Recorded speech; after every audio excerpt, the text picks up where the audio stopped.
yung Highway 47 guys, papunta po ng Stoughton, town of Stoughton po. Ayan. Highway 47 po ito. Magdadrive ako hanggang Stoughton. Magdadrive ako hanggang Regina. Okay guys, parating na tayo. Approaching na po tayo. Kung makikita nyo po itong Stoughton, ayan, 1, ibig sabihin po 1 kilometer away na lang po yan. Ayan, nasa Stoughton na po tayo. Tulad po ng sabi ko guys, bawat po town or village meron pong grain elevator. Ayan yung kahoy, yung wood.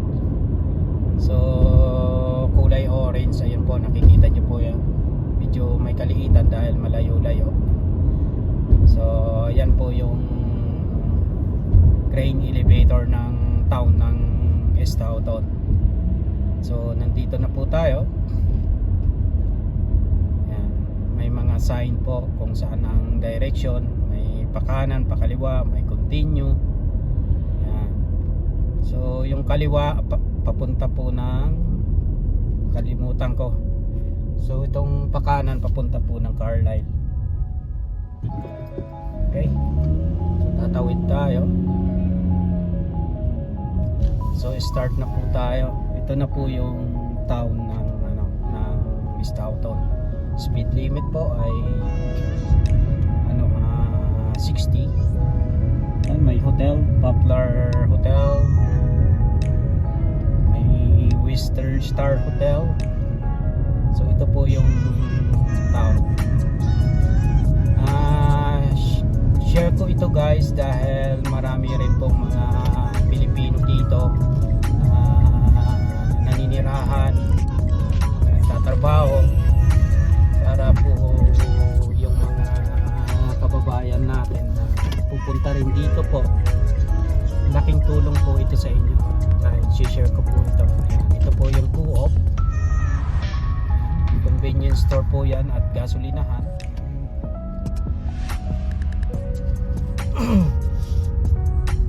Alright, so guys, nandito na tayo ngayon sa town ng Stoughton. Ito po, so sabi ko kanina, bawat town laging merong wood grain elevator dito. Bawat town ng Saskatchewan, or minsan po hindi lamang po town, pati village, meron din silang grain elevator. So parang yun yung pinaka signature nila. So ito, pupuntahan natin to, lalapitan natin dahil pag sa Highway 47 po tayo, lagi itong nakikita, malayo pa lang nakikita na po itong Stoughton na to, itong grain elevator na to. Pasyalan natin ng malapitan. Nating encirclean to. So ito po yun guys. So yung elevator na Stoughton. So pwede naman po siguro umano dito. So ito po guys, para makita nyo, ang ganda po ayan. Orange na orange po. Ayan. So ngayon babalik na po tayo. May isa pa pong grain elevator sa kabila. Ayan. Ito naman yung Co-op convenience store dito. Nung dating nag-fuel po ako dyan, meron pong Pilipinang nagtatrabaho dyan. So guys, mga kababayan, ito po yung town ng Stoughton. Kung kayo man po ay parating or papunta na dito sa Saskatchewan, especially dito sa town ng Stoughton, kaya ito po yung reason kung bakit nag-share tayo.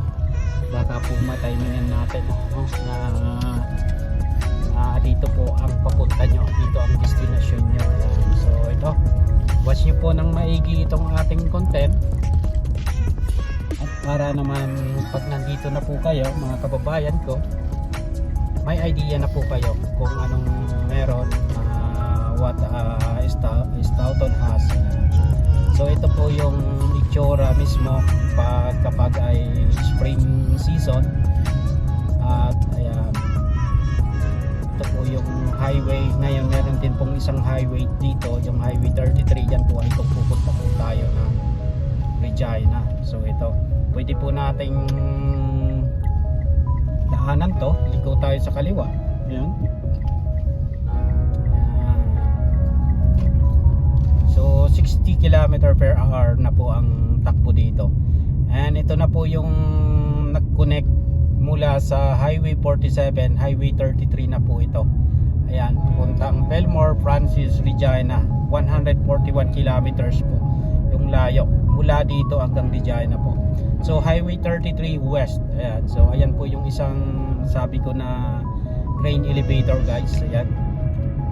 So ngayon, driving tour tayo dito naman sa ano nila, sa pinaka main ng ng Stoughton, kung saan merong may mga establishment like store, co-op, and hotel, restaurant. So liliko po tayo ngayon dito, guys. Yan. So ayan, panoorin nyo po ng maigi mga kababayan ko kung kayo man po ay dito yung destination nyo. Dahil nasabi ko po yun dahil marami po kasing mga Pilipino dito magtatrabaho na mula rin sa Pilipinas. Yan, na dito sila pumunta. So ito po yung Railway Avenue. Yan po yung tulad ng sabi ko na co-op. Yan. So ito po yung Stoughton. And yung nabanggit ko po kanina, ayan yung hotel, Rosewood Bar and Grill. Ayan. Yan na naman po yung elevator. Ayan. Ito na po yung pinaka main ng town nila. Ayan, kung saan merong establishment po. Ayan, food store po. Ayan, ito po yung pinaka nila, pinaka main ng Stoughton. Pharmacy, and meron pong post office, magkatabi sila sa kaliwa. And nandito po yung pinaka-town na yan nila. Ayan, yung parang kumbaga sa atin City Hall. Ayan po yung pinaka-town ng Stoughton. Ayan po, ayan. Town of Stoughton po. So ngayon, babalik na po tayo.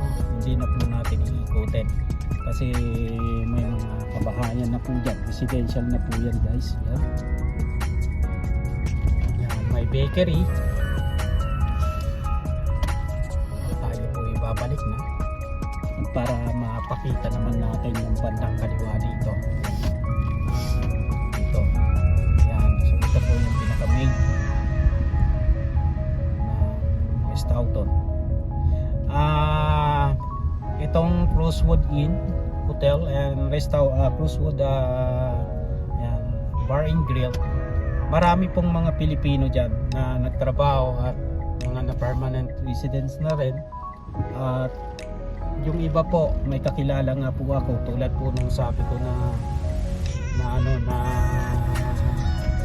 yung lalaki na kung ako daw ay napapanood lang niya dati sa Pilipinas sa YouTube bago siya dumating dito.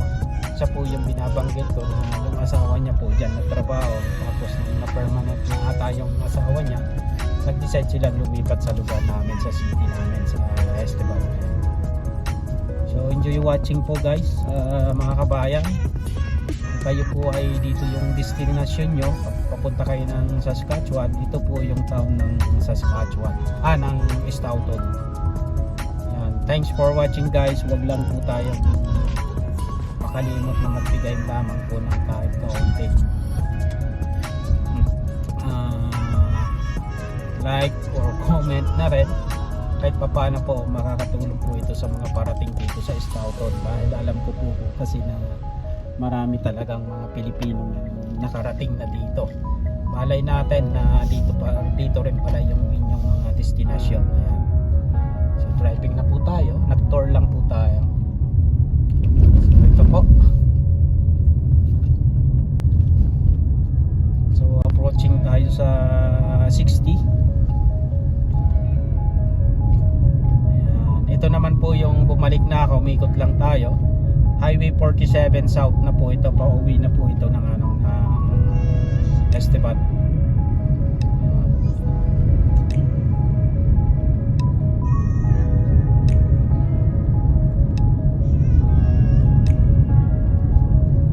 Thanks for watching uli guys. Salamat po sa mga magwa-watch nito. Ayan. Pag diniretso po Esteban po papunta sa amin. Pag kaliwa Carlisle. Pag kanan Weyburn po. Yan, ito na naman po tayo, especially sa mga nagtago-work sa Pilipinas sa restaurant industry na parating dito. Ayan, yan po yung Subway. Marami rin po itong mga kinukuha mga Pilipino. Ayan. Hindi ko lang po sure kung anong agency po nila. Ayan. And ito naman yung Western Star Hotel. Ayan guys, yan. Walang gaanong sasakyan, so ibig sabihin po hindi sila gaanong busy. Hindi peak season yung nila yung hotel. Ayan. So meron talagang sobrang busy sila.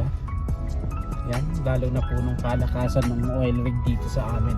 Talagang fully book po ang mga kwarto nila, ang mga rooms nila. Yan. Yan guys, sa mga parating po sa hotel and restaurant industry na nagtatrabaho, ito po yung Subway. Marami po dito mga Pilipino na karating na at mga nagtatrabaho dyan at sila po ay kumukuha ng mga Pilipino galing Pilipinas. Yan po yung popular hotel. So ako po ay pauwi na guys. Yan.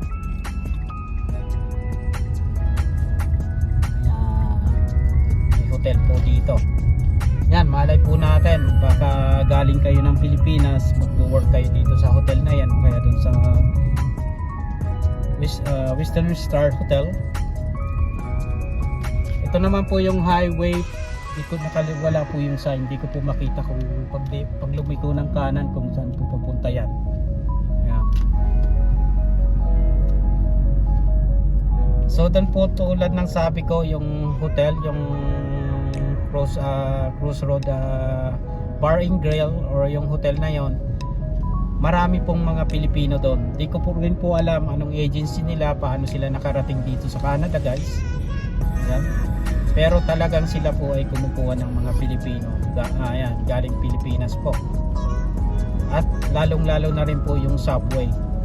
So guys, dito na po magtatapos yung aking content. At maraming salamat kung kayo man po ay makapanood nito at na-share ko na po yung town ng Stoughton para po yun sa mga kababayan nating parating po papunta po dito sa Saskatchewan, dito sa Stoughton. At least watch nyo lamang po ng bibigyan po natin to ng hashtag sa ating description ng content na Stoughton, Saskatchewan, para po pag kayo ay nag-search ng Stoughton, Saskatchewan, lalabas po yung aking content at makikita nyo po anong meron, what Stoughton has. Yan po. So maraming salamat po ulit. Thanks for watching. Ayan, madadaanan po natin yung nasa kanan ko. Yan po yung pump jack ng mga oil rig dito. Ayan, so constant po yung nila, yung pumping. Ayan, nag-aano po sila ng oil. Ayan po yung pump jack na sinasabi sa mga oil rig.